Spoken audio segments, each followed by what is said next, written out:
ladies and gentlemen, that's the end of our show. Can't help it, it's the English person in me. I always want to make people suffer. Are you ready for your next act? You may have heard of them. If you haven't, don't worry about it, you will do soon. But what I'd like you to do is to give, polite, alright? Try and be polite with this person, alright? Try and encourage them. Very shy and retiring. And so please, politely clap, and don't make too much noise, as we welcome Gemma Davidson!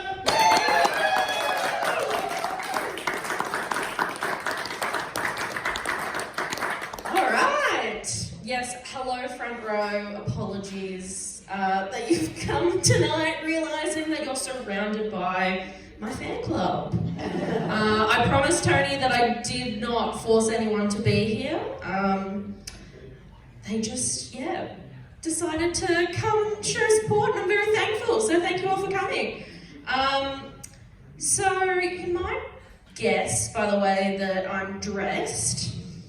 I like Christmas.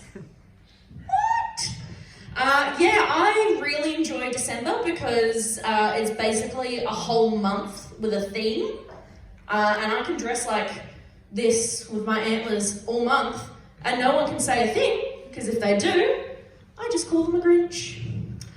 One of my other favourite things about Christmas is advent calendars.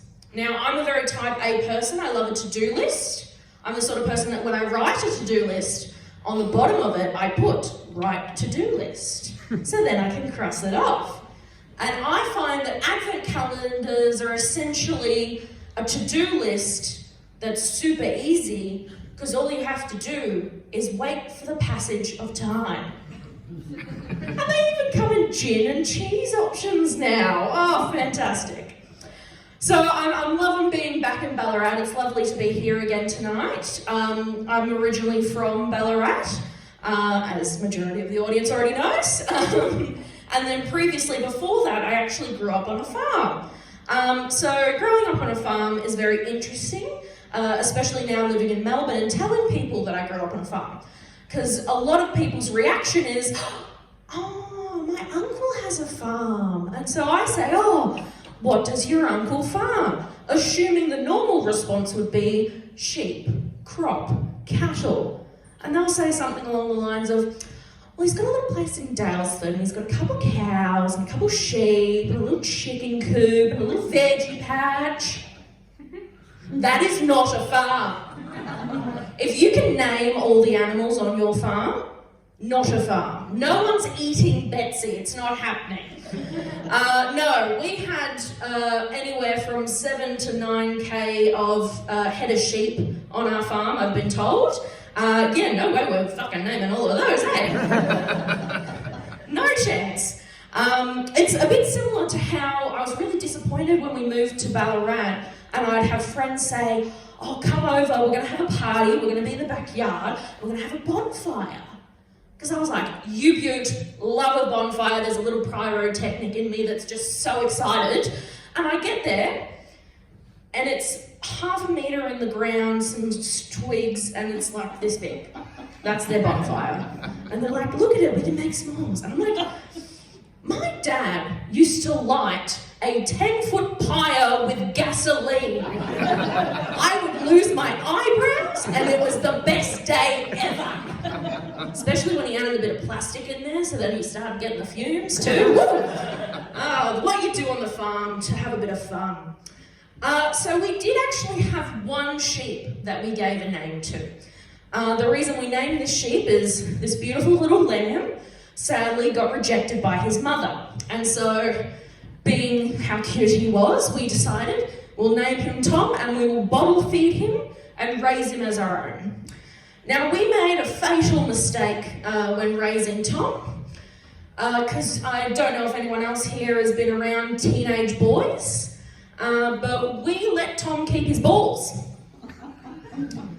And when boys become teenagers, the testosterone makes them a bit aggressive.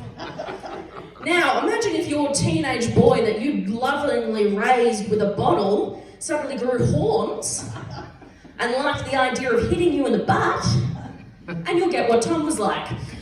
So yeah, wish we took his balls off, but we did not. This is now a TED talk about desexing your children. No. But I do wonder, growing up on a farm, what you expect from city kids when, say, the family dog is getting on in age. What do they usually do? Well, it usually goes something like this. Well, Timmy, so Spot, he's gone on a trip. He's gone to a farm, and he'll be running around the fields forevermore. So you don't need to worry about him anymore. He's not coming back, but he's having a great time on that farm. Oh, sweet. What do you say to the farm kid, though? Because obviously we have this annoying teenage sheep. What the fuck were we going to do with him? So Mum put her foot down, time to go. So Dad had to have this conversation with us. And how did Dad handle it? Darling, sweetheart, Tom, he's gone on a cruise. Yeah, he's gone on a cruise with his other sheep friends. Yeah, they're on to a very nice destination in the Middle East. They really enjoy sheep over there. Oh gosh. Funnily enough, Tom's death is not the only death of pets that I am aware of, because that's the real reason we give kids pets.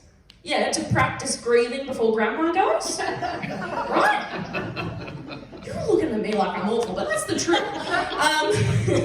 So when I was 10 years old, and some of you can account for this, I was obsessed with bunny rabbits. I thought they were the best things in the world, so much so I planned my entire 10th birthday around a bunny rabbit theme. Bunny rabbit cake, bunny rabbit piñata, bunny rabbit gift bags. It was going to be awesome. The entire, gaggle of girls at my school were invited. It was going to be great. And of course, my parents, being epic as they are, surprised me with a baby little bunny rabbit to look after. Oh, we have just got the star of my party. This is fantastic. I'm bragging about it at school.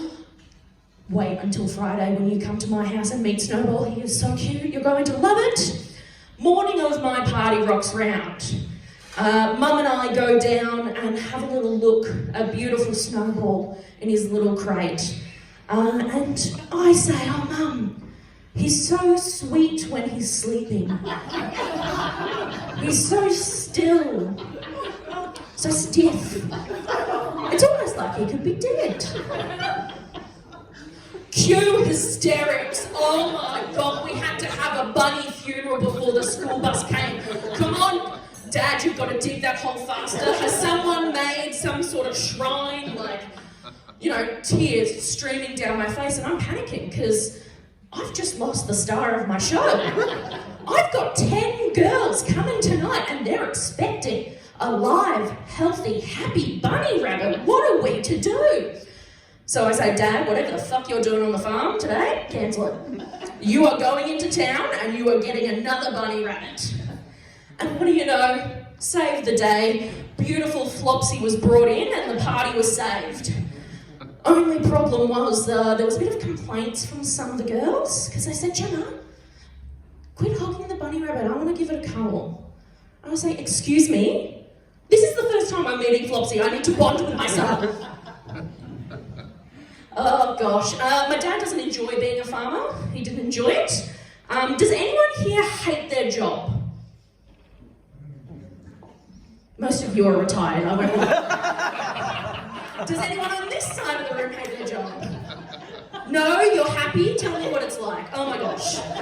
I know people who hate their jobs, but they're still good at their jobs. For example, I've got one of my best mates is an accountant, and she hates being an accountant, but she still is good at her job, and she does my taxes every year. So great. But I knew one lady who was very, very, very bad at her job because she hated it. And that used to be my waxer. Yeah, we've talked a little bit about body hair tonight. So let's keep going with that trend. So my waxer, the reason why she hated her job is she hated giving anyone pain. Which, how you go into being a waxer when you hate giving anyone pain, I do not know. So how the night would go, or not the night, who's getting wet legs waxed at night, jeez. How the appointment would go is she would put on the wax, rip, are you okay? Are you alright? I feel like you flinched. Would you like a drink? Or do you want me to blow on it to make it better? Come on! This should not be hurting you more than it's hurting me. I've never had to encourage a doctor to give me a needle. And I genuinely was like, I'm sorry, lady, but I genuinely think you're hurting yourself by doing this job. You need to change careers. And I left and I just sort of thought as I was leaving, God, she's nearly had a panic attack, like waxing my legs. What the fuck does she do for a Brazilian? Thank you all for coming. I've been Gemma Davidson.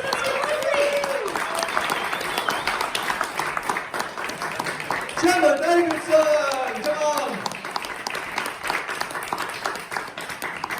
All right, awesome. Well